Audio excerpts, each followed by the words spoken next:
Hello students, स्वागत है आप सबका आइडियल एजुकेशन में, जहां टीचर सिर्फ दिमाग से नहीं दिल से भी पढ़ाते हैं। बच्चे, आज हम पढ़ेंगे फिजिकल नेचर ऑफ मैटर। तो ये क्लास 9th का एक टॉपिक है, फिजिकल नेचर ऑफ मैटर। तो ये पढ़ने से पहले सबसे पहले हम जानेंगे मैटर के बारे में। मैटर क्या होता है? तो बेटा, anything that has mass and occupy space is called matter. यानी इस पूरी दुनिया में जितनी भी चीजें हैं उन सबको क्या कहेंगे? हम मैटर कहेंगे, है ना।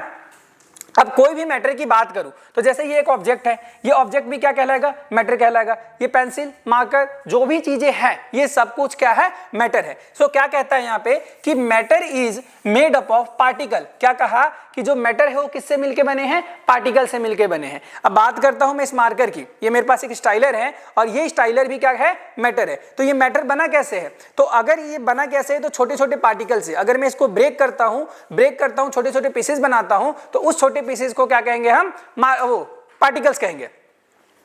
अब पार्टिकल्स जितने भी दुनिया में मैटर है वो सब क्या है? पार्टिकल से मिलके बने हैं। चाहे वो लिक्विड हो, सॉलिड हो या गैस हो, वो सभी किससे मिलके बने हैं? पार्टिकल से मिलके बने हैं।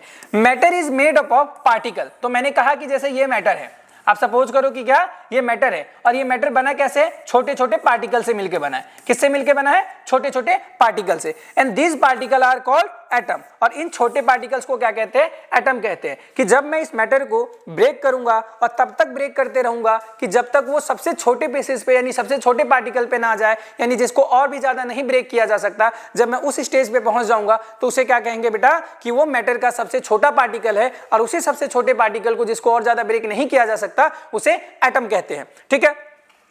अगला है how small are these particles. अब ये जो पार्टिकल्स ऑफ मैटर है ना, जब मैंने कहा कि जब मैं किसी मैटर को ब्रेक करता हूं, अब ब्रेक करते करते मैं उस स्टेज पे पहुंच जाता हूं कि उस पार्टिकल को और ज्यादा ब्रेक नहीं किया जा सकता, उसे एटम कहते हैं। तो ये कितना छोटा होता है? तो बेटा ये बहुत छोटे होते हैं, इसको आंखों से नहीं देखा जा सकता। ये इतने छोटे होते हैं कि इसे हम रेगुलर माइक्रोस्कोप से भी नहीं देख सकते। ये क्या है? बियॉन्ड ऑफ इमेजिनेशन है। यानी अगर आप यहां पे पढ़ोगे तो particles of matter are so small and that they cannot be seen with naked eyes and they can observe using a highly powerful microscope. यानी क्या कह रहा है बेटा कि जो ये मैटर के पार्टिकल्स होते हैं उसको हम आंखों से नहीं देख सकते, रेगुलर माइक्रोस्कोप से भी नहीं देखा जा सकता। तो कैसे ऑब्जर्व कर सकते हैं? कैसे देख सकते हैं? तो हाईली पावरफुल माइक्रोस्कोप से हम क्या कर सकते हैं? इसको देख सकते हैं। यानी जो मैटर के पार्टिकल है वो बहुत छोटे होते हैं, बियॉन्ड ऑफ इमेजिनेशन होता है, यानी हम इमेजिन भी नहीं कर सकते कि कितने छोटे होते हैं। तो बहुत छोटे पार्टिकल्स होते हैं और उसे हमने क्या कहा है?